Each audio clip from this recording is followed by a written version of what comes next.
Bueno, pero como yo no soy la naturaleza, chicos y chicas, solamente les comento en mi video anterior lo que me pongo yo a pensar. Cuando de repente estoy siendo invadida por el sol y viene de repente cuando estoy pensando esos movimientos de viento.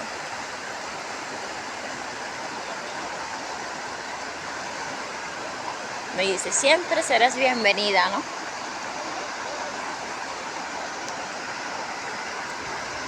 Imaginar que fuimos creados pues para vivir en estas condiciones, solamente que escogemos nosotros caminos si nos quedamos viviendo en esta hermosa maravilla o si sencillamente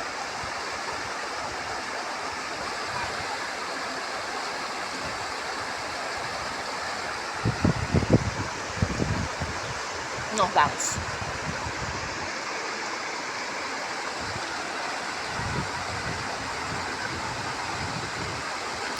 Por aquí hay más personas.